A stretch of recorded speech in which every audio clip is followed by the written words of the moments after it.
So Zelensky left, and Trump left this on Truth Social. Yeah,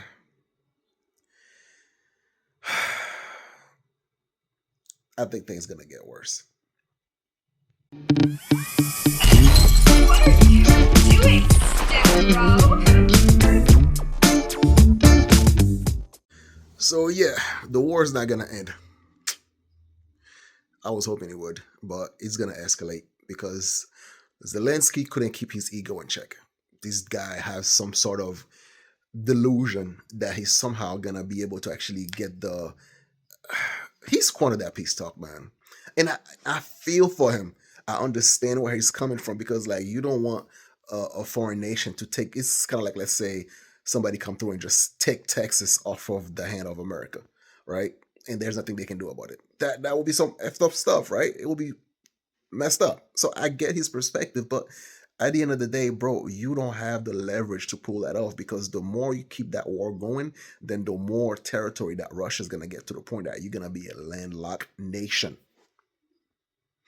You have no choice in the matter, bro. Like this is Katie Hopkins that actually was giving a perspective from a Brits, and I thought it was actually quite funny. Just check it out real quick.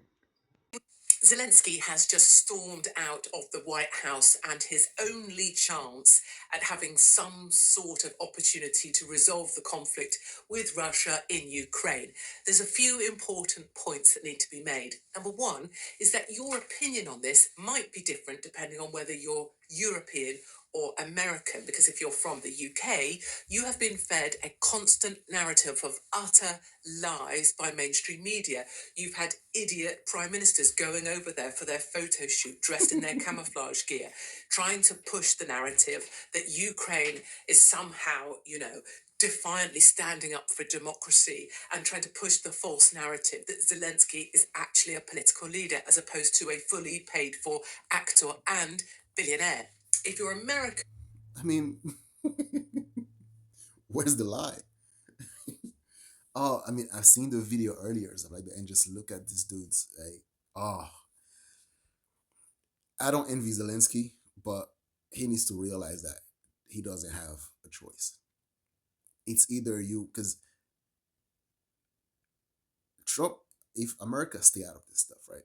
Because it seems like it that America might align themselves with Russia, right? Because Trump is looking at it from a business perspective, and he's also looking at it from a humanitarian perspective. The longer the war continues, the more people that's gonna keep dying. So then, therefore, dude, you gotta take that L, right? And the only way to defeat Russia is by full-on nuclear war. And Zelensky want to risk it, but do you? Do you know all these people, all these prime ministers in Europe and stuff like that, right? That just boast, pumping their chest and all that stuff. Do their people actually want to fight for this war? Because they're looking at it like, yo, you allowed an invasion into my own house in Europe, right? Let's say all these, these people come pouring in the third world country or from the Middle East, stuff like that, to the point where native Englishmen and Germans and French, these people don't even feel safe to go out at night anymore because their women are being harassed or they're being assaulted, right? All that stuff, and the government let that thing go rampage, and then you expect these same people that actually might get locked up just for speaking their mind to go fight for a war in another country to defend another country's land when you don't even want to defend their own country. Doesn't make any sense. So yeah, I don't think that's gonna happen.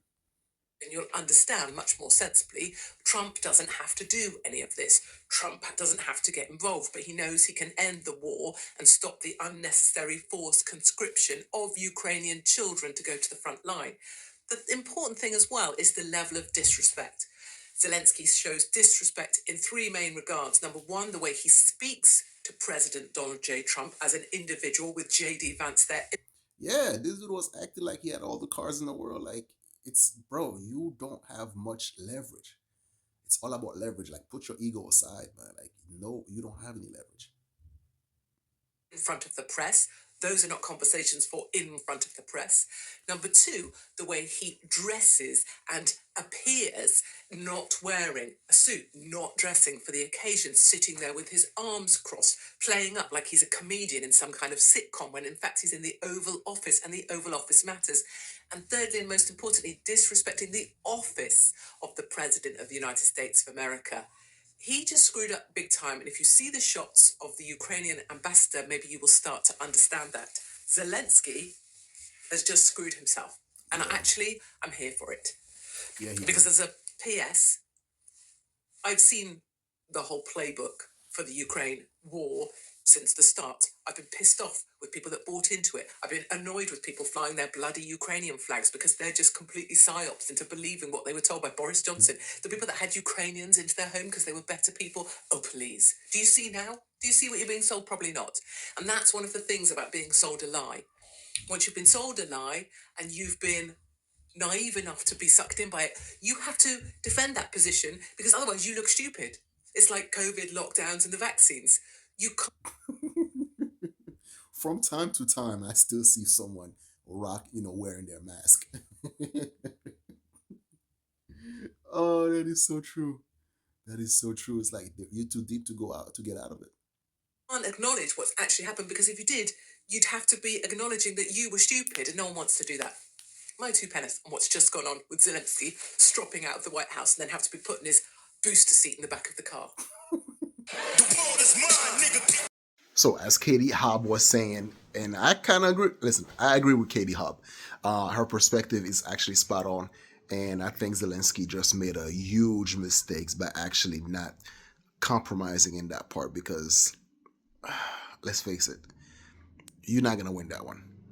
You're not, right? Because you're just gonna keep throwing more bodies at the enemy and stuff like that, and you got. It's not gonna happen.